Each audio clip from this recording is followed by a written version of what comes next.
Te preguntaba cómo evitar que esta apertura hacia la inversión privada, hacia el mercado, se convierta en una amenaza al proyecto socialista, solo limitando las ganancias.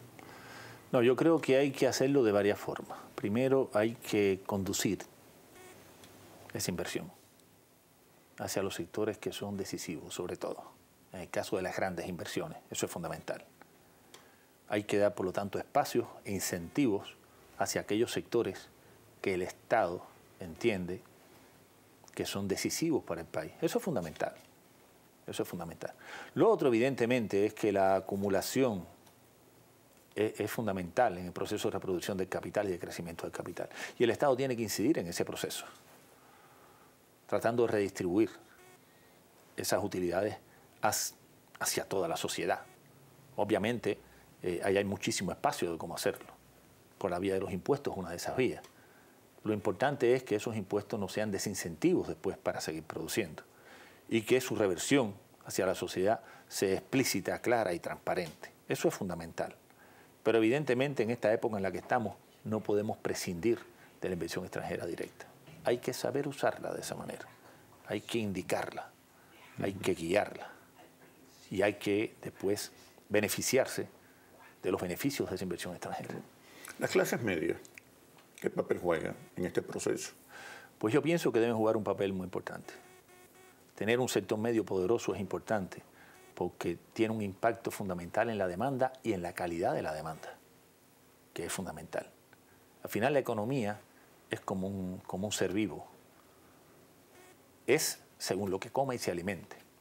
Si usted consume productos de bajo valor agregado, si la estructura de su consumo se concentra en bienes solo para la sobrevivencia, usted lo que demanda hacia su sector productivo son bienes de bajo valor agregado. Y por lo tanto su economía no se desarrolla. Si su estructura de consumo cambia, su demanda y la calidad de la demanda cambia. Y por lo tanto obliga a su sector productivo a generar bienes de mayor valor agregado, a incorporar innovación, a incorporar tecnología, a calificar a la fuerza de trabajo. Genera una dinámica virtuosa en torno al consumo, de la cual se habla poco, increíblemente, pero que es fundamental y que distingue también los procesos de desarrollo. Por eso un sector medio de ingresos es importante. Además de porque es un sector mucho más próspero, con demandas hacia servicios también de mayor calidad. Y porque al final tiene un efecto, digamos, demostración sobre el resto de los sectores. Tener un sector de ingresos medios próspero, incorporado de manera funcional al proyecto de desarrollo, a mi juicio es estratégico y fundamental. Se ha iniciado una nueva etapa en las relaciones entre Cuba y Estados Unidos. Se dijo en los años 60 que Cuba no aguantaría el bloqueo. Luego, con la caída del muro de Berlín, también se dijo que Cuba no resistiría. Ahora, en esta nueva etapa de relaciones con Estados Unidos, ¿cuáles son las posibilidades y las oportunidades para Cuba? Las posibilidades no las construiremos nosotros mismos, sin lugar a dudas. Es cierto lo que tú dices. Siempre ha habido una apuesta a que Cuba no resiste algo. No íbamos a resistir el enfrentamiento con Estados Unidos. Pues lo resistimos durante 54 años, durante 55, durante 56. No íbamos a resistir la ofensiva tremenda norteamericana en contra de Cuba, donde estuvo la estación CIA más grande que haya tenido Estados Unidos nunca en territorio de América Latina. Lo resistimos. Resistimos la caída del muro de Berlín y la desaparición de la Unión Soviética, que fue nuestro socio más importante. Se apostó también a que la salida de Fidel provocaría la caída de la revolución. Pues tampoco fue. O sea, Cuba ha ganado cada una de esas apuestas, aprendiendo constantemente, siendo muy firme en los principios,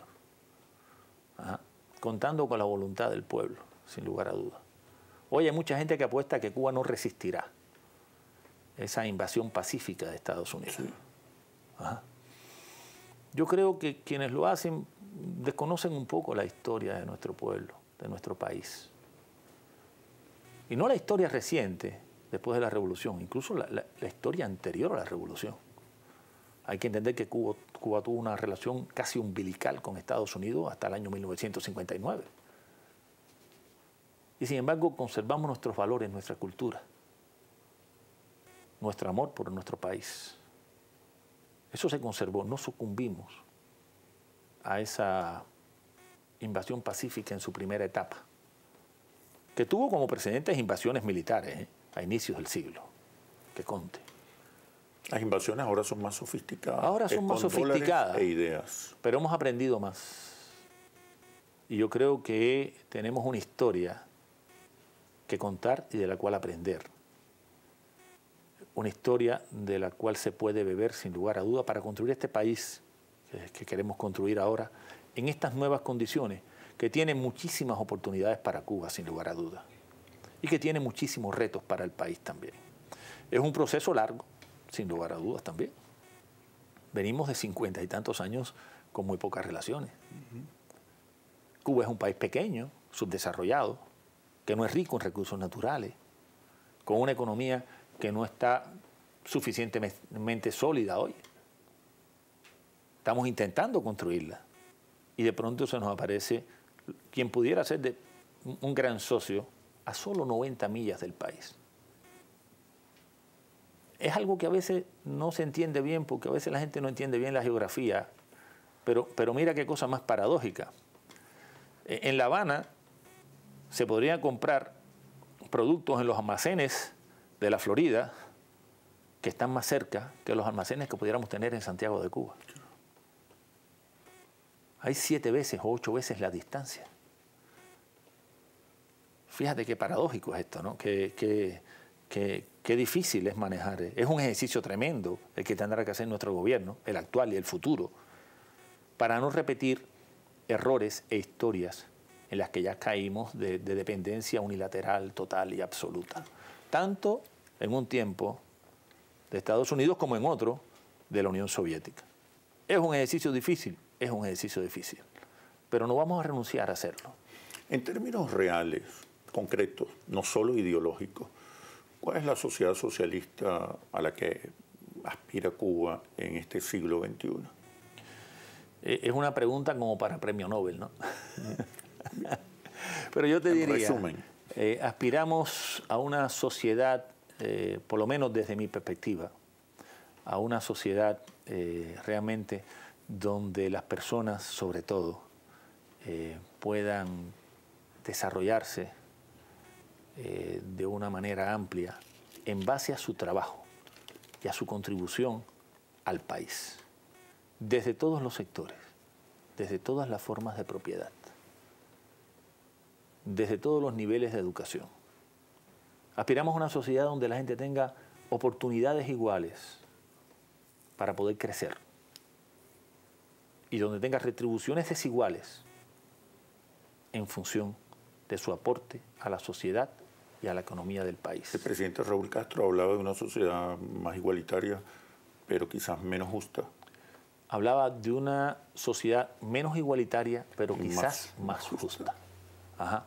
Y eso tiene que ver con que durante mucho tiempo Cuba practicó un manejo de la equidad sobre la base de una igualdad sin límites, que generó injusticia, porque premiábamos igual a quien más aportaba y a quien menos aportaba. La idea hoy es conservar una base de equidad para todos, que garantice oportunidades para todos, pero a la vez premiar a aquellos que más aportan a la sociedad y al crecimiento del país, sin ningún miedo. No hay que tener miedo, hay que hacerlo funcional ese aporte al propósito general de nuestro país, que es, como te dije hace un rato, tener una sociedad socialista sostenible y próspera, porque es de la prosperidad de donde salen las virtudes. De ahí. Bueno, Juan, muchísimas gracias por este análisis situacional.